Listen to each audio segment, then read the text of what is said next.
My stepfather frequently questioned me as a child about my future career aspirations.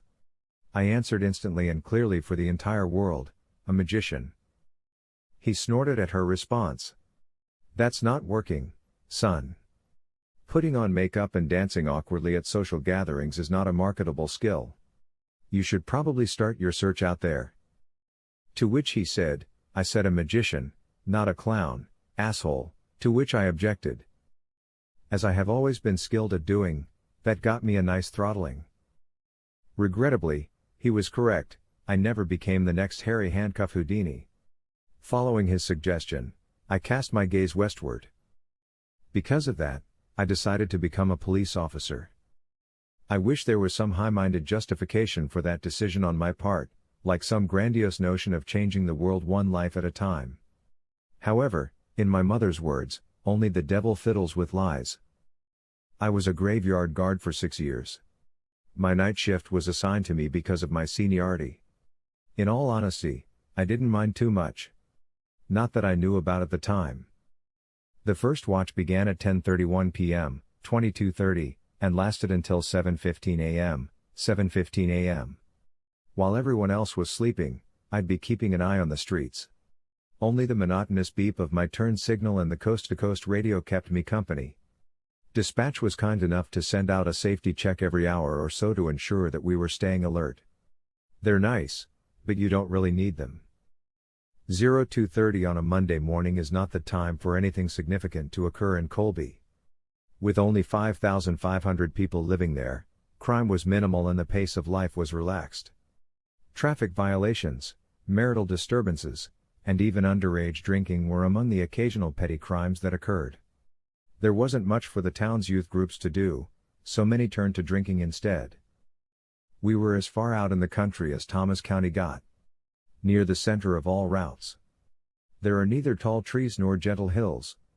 Nothing except grass that touches the sky. It's good to be home.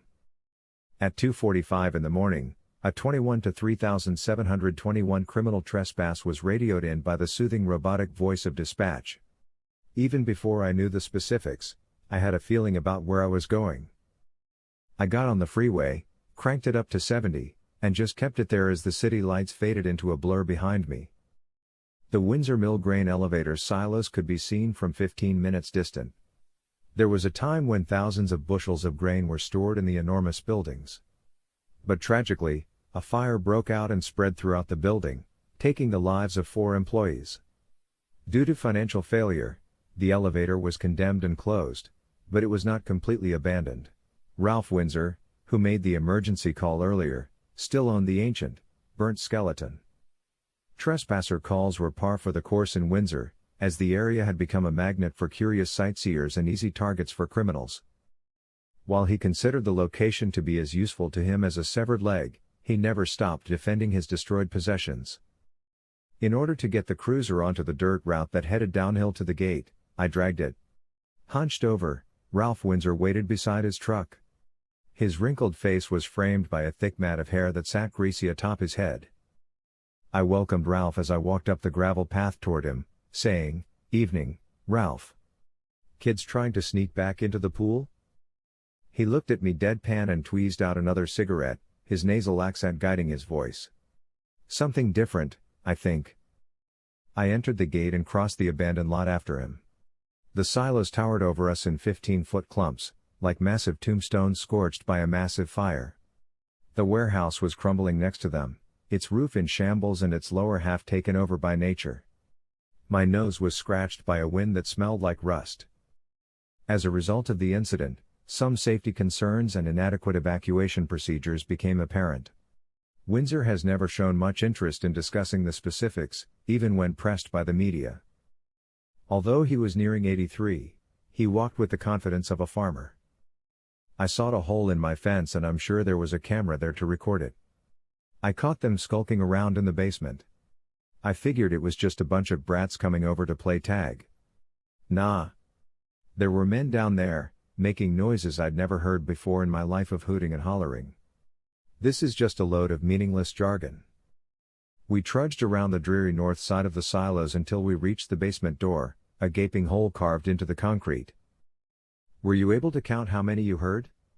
The question was put to him. There are 3 or 4 of them. If it weren't for, I would have gone down there and scared them away.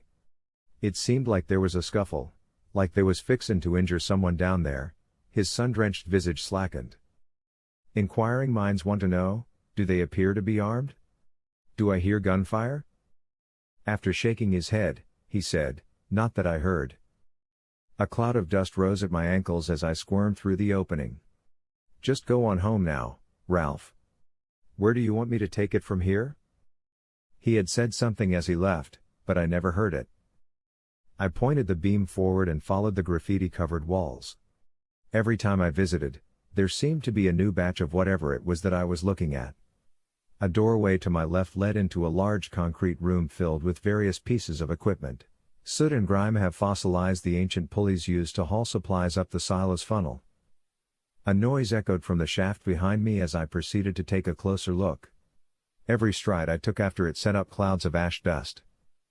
It was easy to get lost in the maze of tunnels that ran beneath the buildings, even though I'd been summoned here numerous times.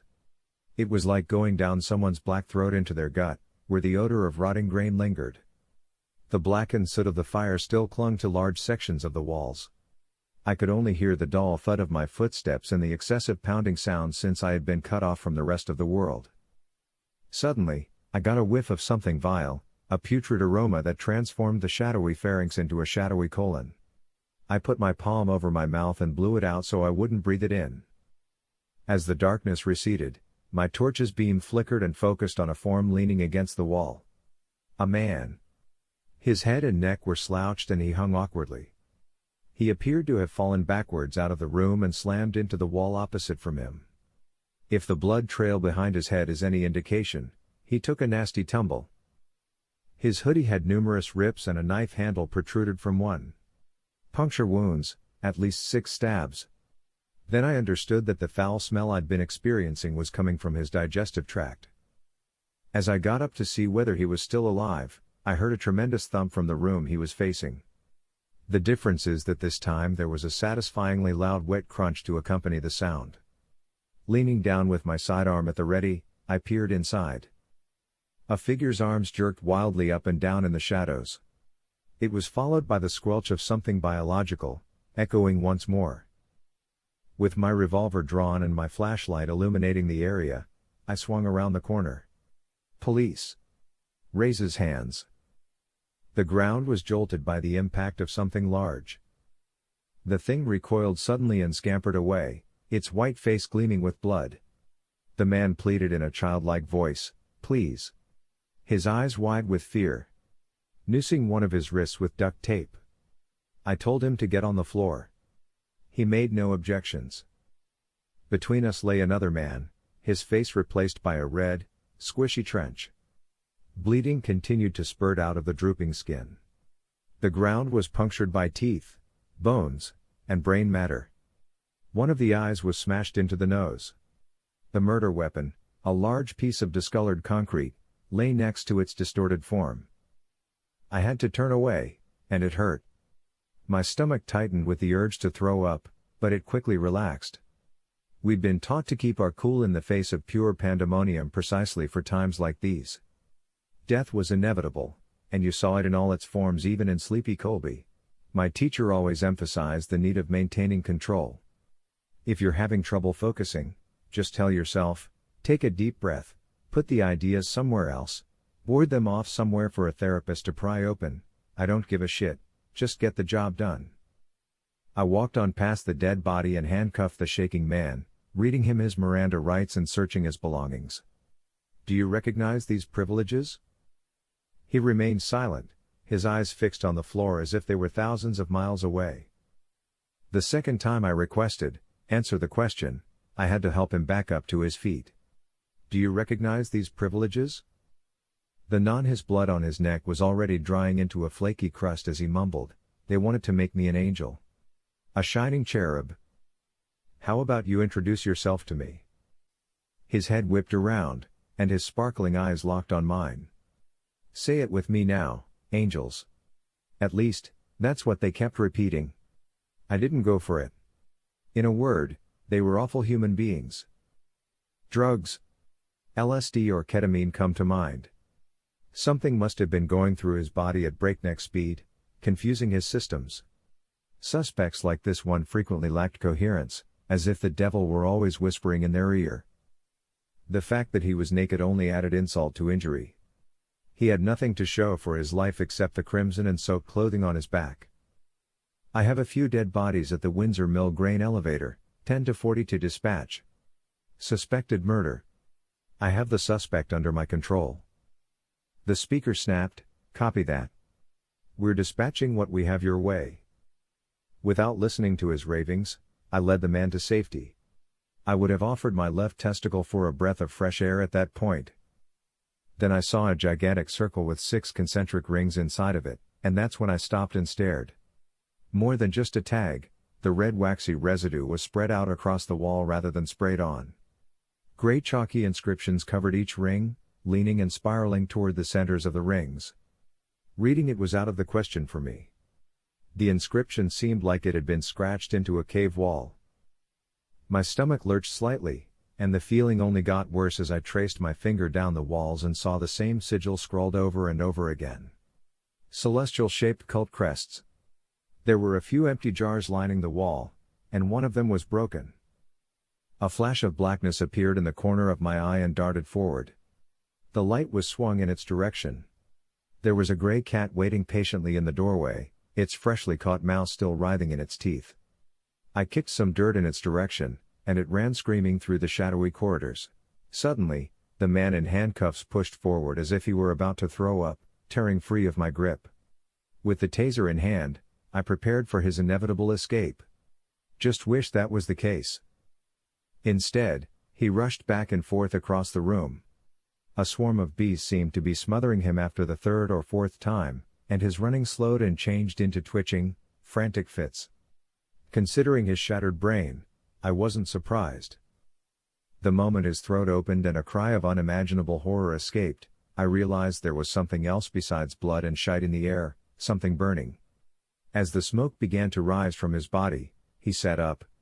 Suddenly, a path of blue flame surged up his leg and lapped up his sides. I barely had time to see the flame spread across his chest before it was too late. They surrounded him in a matter of seconds. With a thumping sound, hot air was released. There was a sudden explosion of light that illuminated the many sigils and our enormous, distorted shadows. "Get down on the floor and roll about right now." Over the reverberation of his pain, I yelled. His skeletal, illuminated body thrashed around the room until it crashed into the wall and slumped to the floor. Fires had already grown into a smoldering thicket before I could move to extinguish them. Dead cells singing in harmony. The smoke from the people within the building coated the ceiling and mingled with the existing aromas, including the frying oil, the burning rubber, and the charcoaled pennies. My throat felt like it was being pinched and my face was plastered with sweat from the fumes. The fire rumbled, sucking in the oxygen from the room. Underneath it all, his shouts had transformed into a guttural hiss, like the sizzling of a long repressed tongue. Anything would have done, an extinguisher, a bucket of water, a pool of fucking urine. I reached into my holster and pulled out my weapon before deciding what to do. Let the miserable slob burn or put him out of his agony, it was the only choice. I aimed, held my breath, and released the trigger as I strained to make out a human form within the flames. After the first gunshot, his entire body trembled, and after the second, he went limp. Once I tore myself away from the scene, I realized how much my eyes were hurting. There was no gas, nothing soaked into his clothing, and no gadget in his pockets. That crap just happened. I needed a breath of fresh air, just a second to collect my thoughts. After a little pause, he resumed his previous motion. At first I just thought his body was contorting itself like a piece of charred paper. Instead, he rolled over, hobbled to his knees, and then got back up again. Smoke, I thought, had finally made its way to my head and was suffocating it. The man I had shot twice who later burned to death was suddenly standing perfectly straight and looked back at me. He had a hard, angry crust across his face. His own carbonized skin flaked off in a dazzling display. His now melted eyes left broad traces on his cheeks. The remaining skin was peeling off like wax in a hot oven. The perfect combination of softness and stickiness. His bones were showing in places, and they had begun to turn a drab, rusty color. His face was badly burned, but even so, I could make out a huge grin. He appeared contentedly oblivious to the fact that he was being consumed by flames as he sat with his head tilted. A grin that is inhumane. My mind was racing, and the same words kept popping up, an angel. One of heaven's shining angels. The man's crooked head turned in all directions, as if he were taking in the surroundings for the first time. I retract that statement. The shriveled, crusty visage in front of me now belonged to something else entirely. With its empty sockets covered by a thin coating, it seemed to be watching me. A cognizant expression on their face. Not a fluke or a trick of the light, but rather a passage. The voice of a voiceless narrator was describing the scene to me. Watch closely as it passes from one stage of its life cycle to the next, a wonderful metamorphosis. It was exactly that, you're right. A breath of fresh air. A dormant deity with the ability to awaken. I heard 3 clicks but felt nothing when I fired 3 times. A few more words, at the most. The flames wavered as it staggered backward, numerous new holes appearing in its breast. Even so, it kept that cheerful expression on its face. The handcuffs broke as the chain link was flimsily tugged apart from behind. A faint scream echoed somewhere in my mind. Due to my actions, I anticipated a response, and possibly even retaliation. Instead of looking at me, the thing's attention was drawn to the largest of the sigils towards the back of the room. Inebriated, it staggered in its direction. From its skeleton dropped black clods that were once garments but had long since decomposed. When it finally got to the circle, I watched helplessly as it turned limp and started to disintegrate. Its body disintegrated and lost its shape, layer by layer, until it was a pile of powder. Mounds of black sand, reminiscent of charcoal, accumulated at its feet. Fires weakened and eventually died out as more of its form crumbled. Back to pitch blackness, the chamber went. A radio voice spoke up, adding its tinny frequency to my own shock as I listened. I shone a light on the sigil, which was still glowing from the heat it had absorbed, and saw what looked like the atomic shadow of a man superimposed on the sigil's central scar. On the morning of May 6, 2020, at around 0200, a gray cargo van pulled off the road and stopped at the northern end of the Windsor Mill grain elevator. From what we can tell from the footage, 2 men got out of the car, popped the trunk, and hauled out a third man who appeared to be shackled. They then proceeded to breach the perimeter by hacking their way through the barrier. Peter and Elliot Mosley, brothers, were revealed to be the 2 men. After they arrived, at around 2:45, Officer Tucker, was called to the scene to investigate the commotion. As I approached the crime scene, I saw that both suspects had already died from their wounds. One had been stabbed multiple times, while the other had had his head crushed by a concrete slab. They both died at the site, and the brothers were identified as dead. There were a lot of symbols painted around the area, maybe for some kind of rituals that we didn't understand. The third male apparently freed himself from his bonds and murdered the first 2. I had him in custody in no time, but drugs rendered him unintelligible, so I couldn't interview him. Somehow he managed to set himself on fire before I could apprehend him, and I assume this was an attempt at suicide. In the report, I labeled it as a suicide. It was totally off-putting, like a phony version of the reality that I could more easily digest. Though it tried, it was not enough to prevent the nightmares from haunting me. The smell of burning hair or the sight of a man-shaped figure beaming ever so madly in the corner would jolt me awake from what little sleep I could obtain. I asked for the body camera footage and played it for a friend who works there. A passive shoulder roll was his response. Obviously, the guy was high as a kite on some kind of drug. His nerves were melting, but he had no idea. His initial reaction was likely, "Boy, it's stuffy in here. What the outside world can do to people is crazy, it's almost as if it gives them superpowers." I gave him the irritated eye and asked, "Would it also make them combust?" A chuckle escaped his lips. Personally, I didn't. In my mind, I was trying to prove his point. Actually, I did. However, that proved futile. A chasm opened up somewhere in the middle of everything and kept becoming wider. My paranoia increased as I submitted my lateral transfer request. Somehow, I felt like whatever was in that man, or even the air itself, had made its way into me. Festering. Currently sitting on the fuse and waiting to go off. One who radiates light and glory. If there were to be another trespassing, and Lord knows there would be, I would be forced to return to that location. At any time that idea came back to me, the world around me became even more drab. While we were still verifying the kidnapped man's identification, I decided to research the kidnappers' brothers, Peter and Elliot Mosley. Both of them, unfortunately, had spotless criminal histories. They drove to Colby from a smaller community close to Colorado. I looked into the town's past to see whether there had been any house fires, occult crimes, or disasters that affected the locals.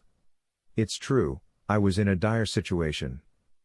I found a chapel on the outskirts of town that had been abandoned and burned destroyed. A really small lead was still better than no lead at all. It never occurred to me that the ancient, rotten woodwork and fractured floors might contain anything of value.